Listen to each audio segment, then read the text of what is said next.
අතෑරලා දාපන්කෝ බුදුහාමුදුරුවෝ කිව්වා අතෑරලා දාපන් කියලා ඔක්කොම බදා ගන්න එපායකෝ තොපි කියලා වැඩන්නේ ලංකාවේ ග්‍රීඩිනස් එක නිසානේ මිනිස්සුන්ට කෙලවෙලා තියෙන්නේ බුදුහාමුදුරුවෝ තනිකර කිව්වේ දේවල් අතරින්න කියලානේ මොකද බොන්ස් වැඩි කරන තරඟට කෙලවෙනවා ලංකාවේ අය මොකද කරන්නේ bro one thing that I hate ආච්චිලා කරන හරිද I swear to god මේ මට දෙන එක රේජ්ජක් හරිද ආච්චිලා දඹදිව යනවනේ මම මේ මගේ අඳුරන ආච්චි කෙනෙක් ගියව දැන් මොකද්ද මේකේ එන්ඩ් පොයින්ට් එක අපිට පින ලැබෙනවා එතකොට නිවන් යන්න ලේසියි හරිද තණ්හාවනේ තියෙන්නේ තණ්හාව ඇයි දඹදිව යන්නේ අර හිතේ ශ්‍රද්ධාව නෙමෙයි පින ලබාගෙන නිවන් යන්න තොපි යන්නේ අපායේ චුග්ගල නිවන් යන්න දඹදිව යන්නේ ඒක නර මේකනේ උන්ට අවුරුදු ජීවිතේ අවුරුදු 20 30 ඔක්කොම තිබ්බ දඹදිව යන්න යන්නේ නාකි වෙලා මැරෙන්න ඕන්න මෙන්න පපුව ගැහෙද්දි යනවා දඹදිව මඳින්න කරන්න පුළුවන් ඔක්කොම කරලා දඹදිව ගියාට යන්න මේ දිව්‍ය ලෝකේ අම්මපා ඒ කියන්නේ ලංකාවේ මිනිස්සු එක්ක බුදුහාමුදුරන්ගේ ෆිලොසොෆි එක තේරුම් අරගෙන නැහැ අර බොරු වෙන රෙද්දක් බදාගෙන ඒක පිටියේ පස්සෙම යනවා හොඳ ආතල් බලන්න පුළුවන් මේ ළඟදී මං කතරගම ගියා මරු ආතල් කතරගම වගේ අයියේ මම දන්නේ මේක කොහොම මේ බෑක්ලෑෂ් එකේ දීලා හරිද කවන්නේ ගියා කතරගම මේ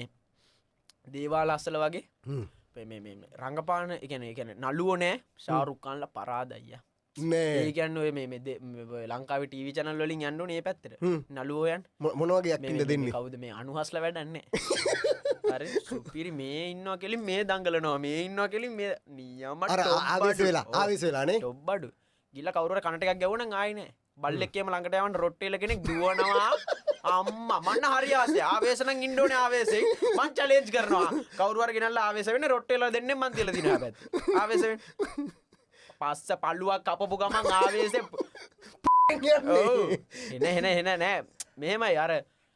මං කියන්නේ ජීවිතේට වැදගත් දෙයක් ෆලෝ කරන්න අර බොරු දේවල් පස්සේ යන්න එපා ඔය එන්ඩ් එක වැඩක් නෑ ඇත්තටම එන ගොන් බුදුහාම පන්සිල් පද පහ රකින්න මේ දේවල් කරන්න කමන්නේ කාටවත් හානියක් නෑ ගොන් වැඩ කරන්න යන්න එපා ආගමක් වෙනුවෙන් සල්ලි වේදම් කරන්න එපා ආගමක් වෙනුවෙන් සල්ලි වේදම් කරන්න එපා කියන්නේ නිකන් දානයක් දෙන එක අවුලක් නෑ බට් දානයක් දෙද්දී අර සිම්පල් ඇස් දානයක් දෙන්න මුළු නිකන් තමන්ගේ මුළු ණය වෙලා ඔක්කොම දාන දුන්නට වැඩක් නෑනේ තමන්ගේ දරුවන්ට කණ්ඩක් නෑ දානවල් දෙනවා පන්සල් වලට එහෙමයි අපි හවුදුරනේ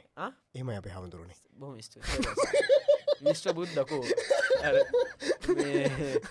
මං කියන්නේ ඒක අර බොරු වැඩ කරන්න එපා තමන්ගේ හිතට සතුටු වෙන දේවල් ඕන තරම් කරන්න දඹදිව යන්න ඕනේ අල්ලපු පන්සලට ගියත් ඒක පිනමයි එහෙම පිනේ ලොකු පිනක් පොඩි පිනක් කියලා නෑ ඔයා කෝටියක දානයක් දුන්නත් රුපියල් 10ක දානයක් දුන්නත් සේම පින ඔයාට බුදුහාමුදුරුවෝ ඔයා කෝටිය දුන්නයි කියලා වැඩිපුර ආදරය කරන්නේ නෑ ඒක එහෙන ලංකාවේ මන්නේ හරි ආසයි